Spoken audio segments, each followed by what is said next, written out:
मेरा नाम है हरिया, मैं काम करता हूँ बहुत बढ़िया, खाता हूँ खाना और रोज गाता हूँ गाना। अरे यार, आज तो बहुत देर हो गई। इस खतरनाक जंगल को देखकर तो मेरे हाथ पैर ठंडे हो गए हैं। अगर मैं वक्त पर गांव नहीं पहुंचा तो मालिक बहुत नाराज हो जाएंगे। तभी हरिया को एक आवाज सुनाई देती है। सुनिए हरु जी। अरे, ये आवाज किसने दी? तभी हरिया को सामने कुछ दूर एक औरत खड़ी दिखाई देती है।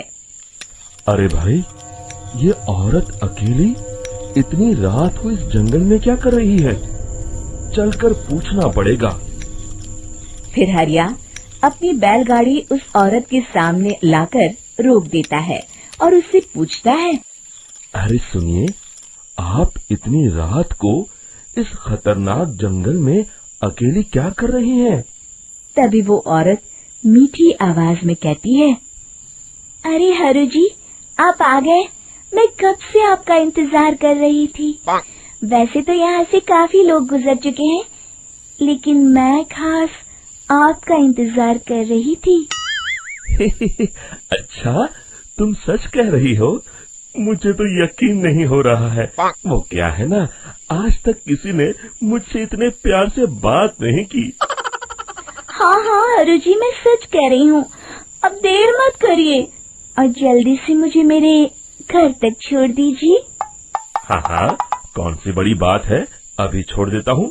आप मेरे पीछे बैलगाड़ी में बैठ जाइए और मुझे रास्ता बताते चलिए। फिर वो औरत हरिया की बैलगाड़ी में बैठ जाती है और हरिया बैलगाड़ी हाँकता हुआ आगे चल पड़ता है। फिर उस औरत के बताए हुए रास्ते पर चलते चलते हरिया बैलगाड़ी लेकर एक काली गुफा के आगे आकर रुक जाता है। हरिया उस औरत से पूछता है। हाँ देवी जी, आपका घर कहाँ है? यहाँ तो एक गुफा के अलावा और कुछ नहीं है। तभी अचानक वो औरत हवा में उड़ने लगती है।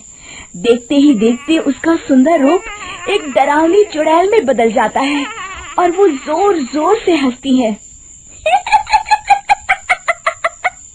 अरे तू तो एक नंबर का बेवकूफ निकला। तू तो बड़ी आसानी से मेरी बातों में आ गया। अरे मर गया रे, ये तो एक चुड़ैल है। हे भगवान बचा ले, ये तो बड़ी डरावनी दिखाई दे रही है। और फिर अगले ही पल हरिया की बैलगाड़ी में रखा सारा सामान हवा में उड़ता हुआ उस काली गुफा के अंदर चला जाता है और वो चुड़ैल भी उस गुफा के अंदर जाकर कहीं गायब हो जाती है। हरिया ये नजारा देख बुरी तरह घबरा और परेशान हो जाता है। अरे, ये चुड़ैल तो मेरा सारा सामान लेकर गुफा में गायब हो गई। अब क्या होगा? अगर मैं गांव खाली हाथ गया तो मालिक मेरी अच्छी खबर लेंगे। मेरी इस बात का कोई यकीन भी नहीं करेगा। फिर आखिर वही हुआ। हरिया के मालिक चंपक सेठ को हरिया की किसी भी बात पर रत्ती भर भी यकीन नहीं हुआ। चंपक सेठ को लगा हरिया झूठ बोल रहा है और उसने ही लालच में आकर सारा सामान हड़प कर लिया है। फिर हरिया को बेईमान समझकर चंपक सेठ उसे काम से निकाल देता है। अगले दिन अपनी दुकान में परेशान बैठा चंपक सेठ गुस्से में बड़बड़ाता है। अरे, दुकान में तो सामान बिल्कुल भी नहीं है। अब मुझे ही शहर जाकर सामान लाना होगा। फिर वो अपनी बैलगाड़ी लेकर शहर चला जाता है।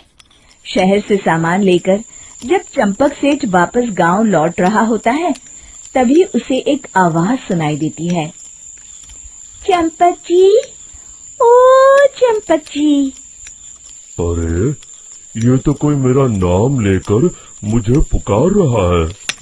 फिर उस रास्ते में वही औरत खड़ी दिखाई देती है। फिर क्या था, हरिया की तरह चंपक सेठ भी उस औरत के पास अपनी बैलगाड़ी लेकर जाता है और वो भी उसकी चिकनी चुपड़ी बातों के मुंह जाल में फंस जाता है। फिर चुड़ैल उसे भी अपनी गुफा तक ले जाती है और उसका सारा सामान लेकर गुफा में गायब हो जाती है। बेचारा चंपक सेठ लाचार होकर खाली हाथ गांव लौट आता है। फिर ये उस जंगल में रोज की बात हो जाती है। जो कोई भी शहर से कुछ लेकर गांव की तरफ लौटता, वो चुड़ैल उसे बेवकूफ बनाकर उसका सारा सामान लेकर गुफा में गायब हो जाती। एक दिन हरिया एक लकड़हारे को उसी जंगल की तरफ जाते हुए देखता है। फिर हरिया उसे रोकते हुए कहता है, अरे भाई, क्यों अपनी मौत को दावत दे रहे हो? मेरी बात मानो, आगे जंगल में मत जाओ, वहाँ एक बड़ी भयानक चुड़ैल रहती है। लकड़हारा हरिया की बातों को नजरअंदाज करते हुए कहता है, अरे भाई, मुझे पहले ही बहुत देर हो चुकी है, मुझे जाने दो भाई। शाम तक लकड़ियाँ काट कर शहर के बाजार में बेचना है। तुम अपनी ये कहानी किसी फुर्सत में बैठे इंसान को सुनाओ, मैं तो चला। इतना कहकर लकड़हारा वहाँ से आगे जंगल की तरफ चला जाता है। फिर अगले दिन गांव के मुखिया के घर के बाहर बहुत सारे लोग जमा हो जाते हैं। तभी हाथ में कुल्हाड़ी लिए खड़ा लकड़हारा कहता है, अरे मुखिया जी, अब आप ही हमें बचाइए उस जंगल वाली चुड़ैल से। हमारा सारा काम तो शहर से ही होता है। अरे मुखिया जी, उस चुड़ैल की वजह से तो मैं पूरी तरह बर्बाद हो गया हूँ। हम सबको मिलकर उस चुड़ैल का कोई इलाज करना पड़ेगा। तभी भीड़ में खड़ा वीरा कहता है, आप लोग चिंता मत करिए, कल से वो चुड़ैल किसी को नहीं लूट पाएगी। मेरे पास एक बहुत अच्छी तरकीब है। तभी चंपक सेठ उसका मजाक उड़ाते हुए कहता है, अरे तेरा नाम वीरा है तो क्या हुआ? तूने अभी उस चुड़ैल को देखा नहीं है? जाकर अपना काम कर, बड़ा आया। तब मुखिया जी कहते हैं, नहीं नहीं चंपक सेठ, मुझे लगता है हमें इस लड़के को एक मौका देना चाहिए। फिर सभी गांव वाले मुखिया जी की बातों से सहमत हो जाते हैं और वीरा शाम को एक बैलगाड़ी में कुछ सामान लादकर उस जंगल की ओर चल देता है। वीरा, ओ वीरा, कहाँ जा रहा है?